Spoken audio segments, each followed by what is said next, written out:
Oyez, oyez! This meeting of the Ancient and Esoteric Order of the Jackalope is now called to order. We are a secret society devoted to the idea that which is least known is best to know. Each episode we find some strange story or amazing fact and share it with the world. I'm your host, number 13. Usually I start episodes off with a promo or two, but I've only got one promo for you this week, and if this isn't your first episode, I think you can guess which one it is. Deception, lies, fakery, fraudulence, and forgery. This is what Intelligent Speech 2025 will be bringing to you. My name's Otto English, and I will be talking about how bad history poisons politics for intelligent speech in 2025. Hello, I'm Joëdwig Theeuwissen. I'll be speaking at the Intelligent Speech 2025 about fake history, how to recognize it, and how to hunt it. Hello everyone, my name is Wesley Livesey, and I'll be speaking at Intelligent Speech 2025 on the topic of sacrificed in the name of deception, when deception has a very real human cost. Intelligent Speech 2025, Deception, will be taking place on the 8th of February 2025. Go to Intelligent Speech Online to find out more.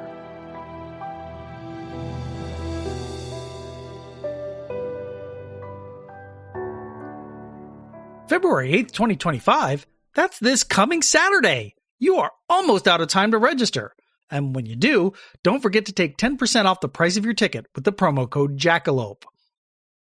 So, with a big presentation this weekend and a big episode last time out, I figured I'd do something a bit light and frothy this time, or maybe light and foamy. You'll see what I mean in a minute. Episode number 110, The Choice of the Next Generation. Presented by number 13. For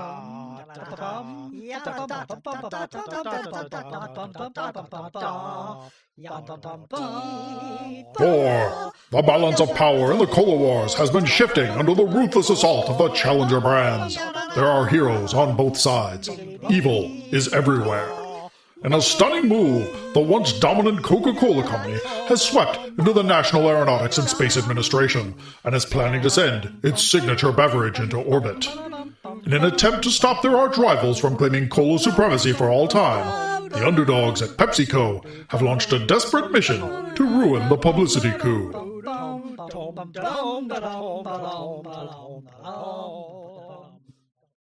Today's episode takes us back to the time in American history known only as the Cola Wars.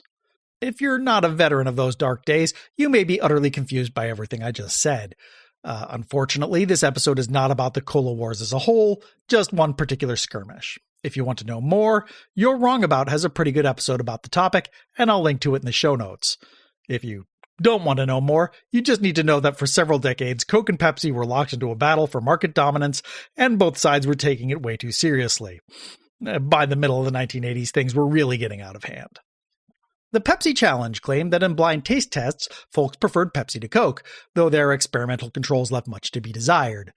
Coke struck back by unveiling a new formula mimicking the flavor of their rival, which seems a lot like conceding defeat to me. Both sides assembled armies of celebrity pitchmen and spokesperson to plead their case. Coke had Bill Cosby, Pepsi had Michael Jackson, and neither choice seems great in retrospect. Then, in 1984, Coca-Cola made the announcement that they hoped would destroy their hated rivals once and for all. That Coke would be the first cola in outer space. Promoting your product by tying it into the space program was not exactly a new idea. Companies had been doing it since the Soviets shot Sputnik into orbit in October 1957, and food companies were no exception. Anything that could be dehydrated, powdered, freeze-dried, or even just wrapped in aluminum foil was marketed as a space-age food revolution.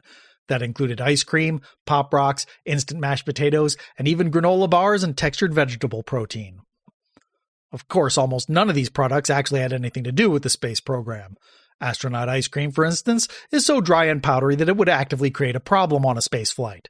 Tang actually did go up in a Gemini capsule, but John Glenn never actually got around to drinking any.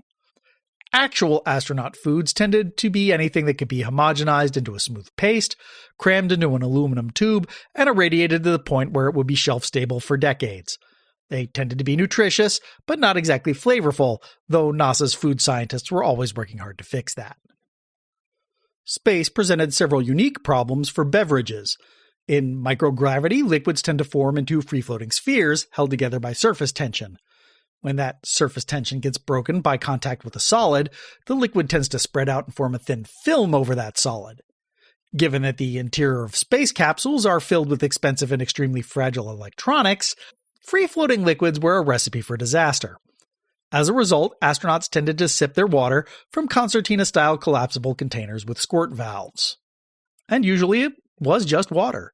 Sugary beverages and solutions tended to freeze solid when exposed to hard vacuum, and reversing that process during spaceflight was often difficult, if not impossible. Things began improving in the 1970s when astronauts began spending less time in capsules and more time in pressurized modules and space stations. That, at least, made it possible to enhance your water with powdered beverage bases, which was good news if you liked Tang or Country Time lemonade. In 1984, it finally became possible for astronauts to enjoy the most quintessentially American of all beverages. One that was effervescent and ebullient, sweet and sugary but with discordant tones of battery acid, refreshing in small quantities, actively detrimental to your health in large quantities, where once natural ingredients had been replaced with chemicals you could not identify, and produced by a rapacious corporation that never let morals or ethics get in the way of crushing the competition and making money. You know, Coke. Coke had its work cut out for it. If beverages in outer space were problematic, carbonated beverages in outer space were extra problematic. In microgravity, gas bubbles don't separate from fluids. It turns out you need gravity for that. Instead, the bubbles just stay where they form, giving you a big foamy sphere that splatters everywhere when disturbed. Even if you could consume it safely, the gas just stayed put in your stomach, making you queasy. Even hermetically sealed soft drink cans weren't safe because the extreme and fluctuating conditions they would be exposed to would make them violently explode. Fortunately for Coke, they had Dr. Ashish Gupta, their director of special projects, and he loved a challenge. Dr. Gupta and his team of beverage scientists began mulling over the problem and tossing around possible solutions. It took them a year and $250,000, but in the end they came up with the Coke Space Can. From the outside, the Space Can looked like a squat soda can with a little plastic toy tank turret on the cap. If you were being uncharitable, it looked a little like a can of Barbasol. That's shaving cream if you have no idea what that is. Looks can be deceiving, though. The can was not regular aluminum, but solid steel. And it wasn't just a receptacle for fluid. Inside were 2 plastic bags, one full of cola, which was placed inside another bag filled with carbon dioxide. By pressing a button valve on the lid, an astronaut opened a passage that allowed cola to escape from the first bag. That decreased the pressure in the bag, and since the can was a sealed system, that forced the second bag to expand, which in turn put pressure on the first bag and pushed more cola through the valve.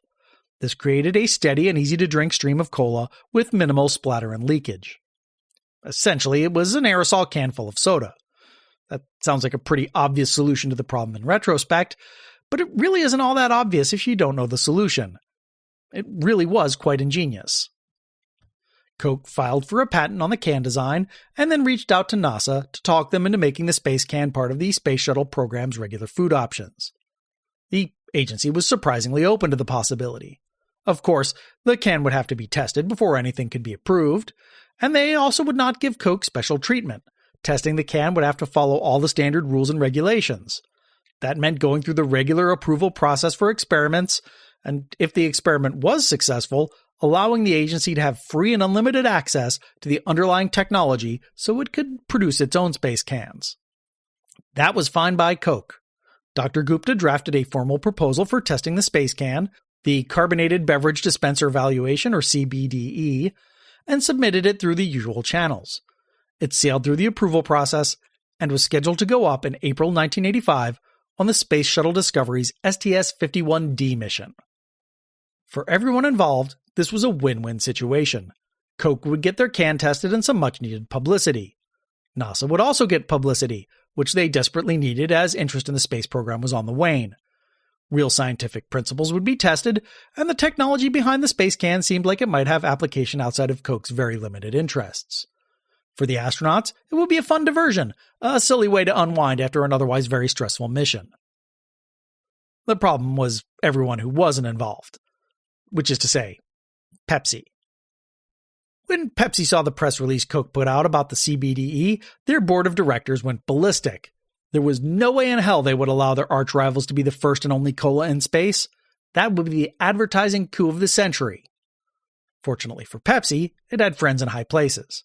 It had tremendous local influence in Florida, where the company and the space program were headquartered. And nationally, well, CEO Don Kendall had been a staunch supporter of Richard Nixon in the 1950s and had been politically active in Republican circles ever since. The company leaned on its contacts, and it wasn't long before NASA got word from the White House ordering them to take Coke off the STS-51D mission. Coke was furious, but it may have been for the best. In addition to the CBDE, the STS-51D mission was also NASA's first attempt to get media coverage by sending a normal civilian into space. The civilian in question was one Jake Garn, a retired U.S. Navy pilot from Utah, who also happened to be a United States Senator and the chairman of the committee that oversaw NASA's budget.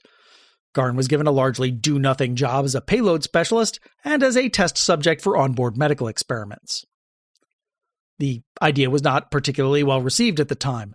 The media commentary was particularly savage, especially a week of Doonesbury comic strips that went right for the jugular. It didn't help that during the mission, Garn vomited so much that afterwards the agency's scale for space sickness jokingly became the Garn scale. So yeah, Coke may have dodged a bullet there. What soft drink wants to be associated with a queasy stomach? Even flat ginger ale isn't enthused by the idea. With the immediate problem dealt with, Pepsi executives pointed to a boilerplate line in NASA's press release indicating that they were open to listening to other soft drink companies if they had competing ideas for beverage dispensers. They demanded a chance to send their own space can up alongside Coke's. Coke was still furious. They argued that they had a contract with NASA guaranteeing that Coke would be the only soft drink to go up on the Space Shuttle. They didn't actually, but they did have a point. Coke had theoretically earned its spot on the shuttle by following procedure, while Pepsi was openly using political influence to cut the line, and no one seemed to care. Well, NASA did care a little actually, but it was also trying to make sure it didn't lose its funding. They fell back on an old agency policy from the early days of the space race. If NASA uses a product, the vendor or supplier may advertise that fact, but that ad copy can never be written to imply an endorsement. That meant no exclusive for Coke. In the end, the agency agreed to let both companies send space cans up at the same time, just to shut them up. Mind you, Pepsi didn't actually have a space can yet. The boys down in R&D dropped everything to work on the new project. The company also enlisted the help of EnviroSpray Systems, a subsidiary of a larger paint company. The space can they came up with used 2 separate packets of sodium bicarbonate and citric acid, which were combined to create more gas on the fly, rather than just relying on pressure changes to force the cola through the release valve. It did have one thing in common with Coke's, though. It looked an awful lot like a can of hair mousse. That wasn't a coincidence either. One curious astronaut realized the Pepsi label was only a sticker, and peeled it off to find the logo of another company underneath. Somehow, repurposing an existing can cost Pepsi a reported $14 million. That seems ridiculous, especially when you consider that Coke's can was developed from scratch and only cost $250,000. The answer seems to be that the Coke figure only includes the cost of developing the can itself, while Pepsi's figure almost certainly includes other expenses like advertising, marketing, and lobbying.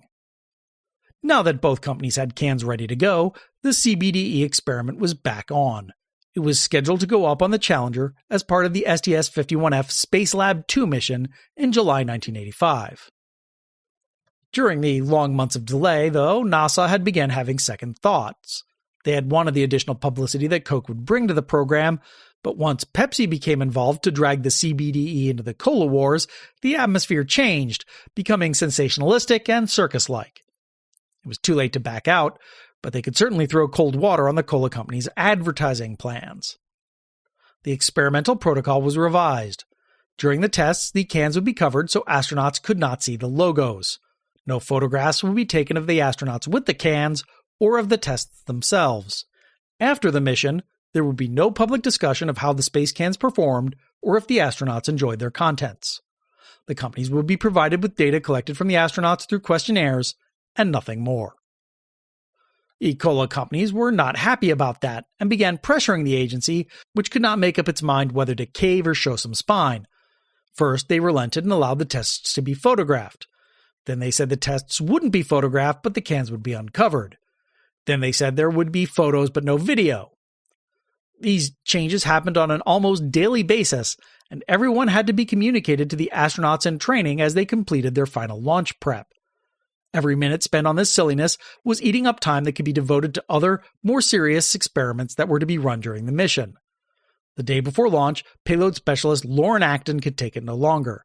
When the legal department came in to give them a list of the latest changes, he snapped.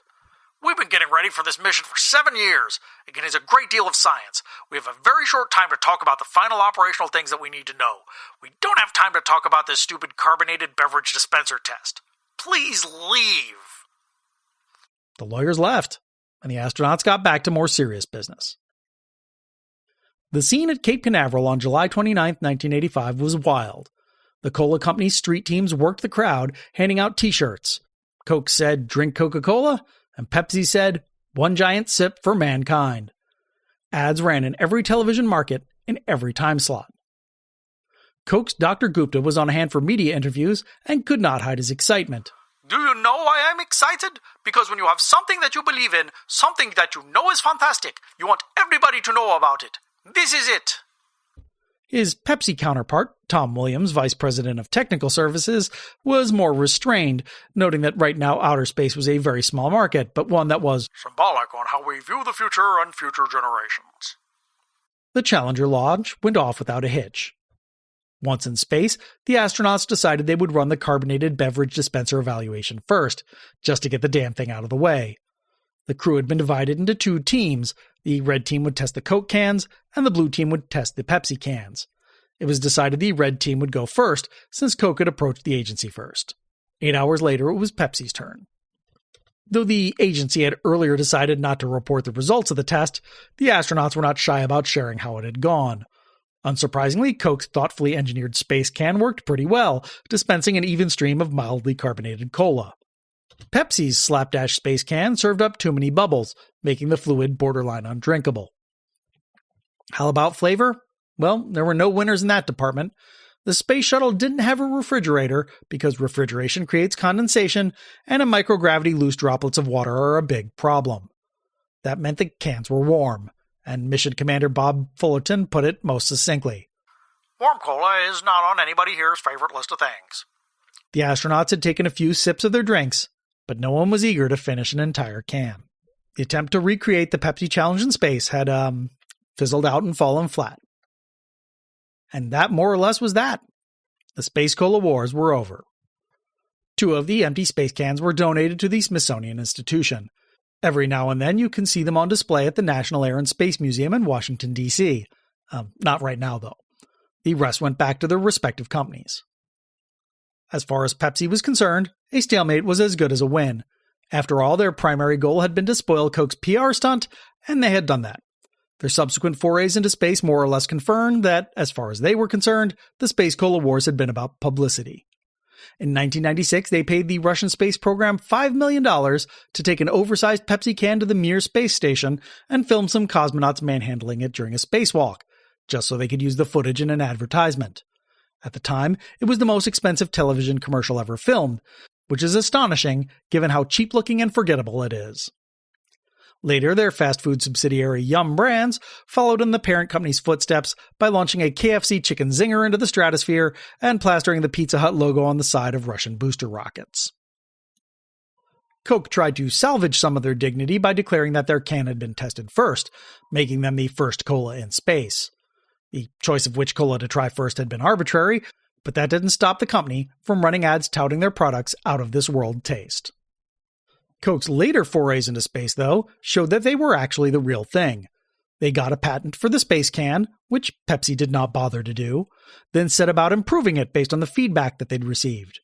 They heard the astronauts' complaints and designed a special refrigerator for the cans, a real challenge because it needed to be compact, low power, and use conduction rather than convection to ensure minimal condensation and reduce the chance of water droplets escaping into microgravity. The revised space cans in the refrigerator went up to Mir in 1991, and cosmonauts Anatoly Artsebarsky and Sergei Krikalev could enjoy the pause that refreshes while Coke's beverage scientists watched from mission control. It didn't end there, though. Dr. Gupta's team at Coke subsequently spent $750,000 to develop the next generation of space beverage technology, the Fluid Generic Bioprocessing Apparatus, or FGBA. This was no mere soda can. This was a whole soda machine designed to store and refrigerate several liters of Coke and Diet Coke, which could then be dispensed into special fluid transfer units, or FTUs. Or, if you want to make it sound more scientific, the FGBA was an experiment designed to, quote, validate engineering techniques for the containment, manipulation, and transfer of supersaturated two-phase fluids in microgravity, unquote. And also maybe see how gases and liquids separate in zero gravity, how astronauts store fluids in space, and how caffeine affects the cardiovascular system. The FGBA was given a slot in the Spacehab-3 research module, which was taken into orbit by Discovery as part of the STS-63 mission from February 3rd through 11th, 1995. The STS-63 lacked the carnival atmosphere, legal hand-wringing, and overall aggravation of the previous mission, and consequently the astronauts seemed way more into the experiment. Payload Commander Bernie Harris welcomed the experiment as a way to liven up the shuttle program's typically bland meals. Mission Commander Jim Weatherby expressed interest in seeing how the carbon dioxide gas would settle in his stomach. He should have asked Mission Specialist Mike Foale, who could have told him that the bubbles just settle in your stomach and make you queasy, and who was glad to be exempted from the tests for just that reason. Once again, Gupta and his team took the results of the experiment to heart and began working on the FGBA-2. The new unit no longer held pre-mixed beverages, but combined syrup and soda at the time of dispensing. It also dispensed Powerade, too, if you wanted to pretend you were being healthy. They even redesigned the FTU to increase its capacity, added a baffle system to stop the liquids and gases from separating, and redesigned it to resemble Coke's classic cobbleskirt bottle. The FGBA-2 was given a slot in Spacehab-4, which was taken into orbit by the Endeavour as part of the STS-77 mission from May 19th to 29th, 1996. Unfortunately, it experienced operational problems, and on-site troubleshooting failed to resolve the issues. The experiment was declared to be a failure. After that, Coke's interest in outer space began to wane. Patent applications indicate their beverage scientists were still thinking about the stars, but the company itself seemed to have decided space was a distraction from more important projects. More important projects like caffeinating the heck out of Mellow Yellow and calling it Surge in an attempt to steal market share from Mountain Dew. The FGBA-1 is now an exhibit at the World of Coca-Cola Museum in Atlanta, and the FGBA-2 is on display in the Astronaut Hall of Fame at the Kennedy Space Center. That isn't to say Coke's foray into space was a total failure. The innovative valve designs used in the construction of the space can and FGBA have proven useful in other projects, and the rapid carbonization technology used in the FGBA-2 eventually found use in modern consumer devices, like the SodaStream gathering dust on the back of your pantry. Don't weep for Coke, though. The company's brands give it a combined 46% market share of the soft drink industry. Meanwhile, Pepsi is steadily losing market share to Dr. Pepper of all things. That's a huge come down for a challenger brand that used to pal around with Michael Jackson and E.T. The company desperately needs to do something to turn its fortunes around. Some sort of, dare I say it, moonshot? Something to think about. Key sources for this episode include Charles T. Bourland and Gregory L. Vogt's The Astronaut's Cookbook, David H. Harland's The Story of the Space Shuttle, Tony Reichart's Space Shuttle: The First 20 Years, numerous patent applications, and contemporary newspaper reports. For a full list of sources and a transcript of this episode, visit our website at orderthejackalope.com. That's orderthejackalope.com with hyphens between the words. Connections! PepsiCo CEO Don Kendall was one of only a handful of people who Richard Nixon considered to be a true friend. We did a whole episode on Nixon's best friend, Bebe Rebozo, back in Series 2 called Be My Bebe. Correspondence. Nothing really exciting to cover here. Unless you count that on YouTube I was called a dupe of the Illuminati for denying that we live on the inside of a hollow earth. But, If you have any corrections or comments, reach out to us at Order Jackalope on most social media platforms. Actually, I guess I should probably stop saying that, given that I deleted the show's Twitter account a few months ago, and after this episode I'm going to be shutting down our Facebook and Instagram accounts too. And who knows what's going on with TikTok. So we're on many social media platforms as at Order Jackalope. But mostly we're on Blue Sky, Reddit, and Tumblr. And Discord. Maybe I'll add a Mastodon account soon. What works best, though, is if you send an old-fashioned email to jackalope@orderthejackalope.com. Link also in the show notes. We're also looking for new initiates, so if you're interested, write to us and let us know what story you want to share with the world. And that's a wrap for Series 14. I'm going to take a well-deserved break to rest and recharge and to play with my new kitten. The show will be back on April 7th with an all-new series of 8 episodes. If that's too long to go without your fix, well, you can grab a ticket now and see me at the Intelligent Speech Conference this Saturday, February 8th. So enjoy a few quiet weeks, but never forget, that which is least known is best to know.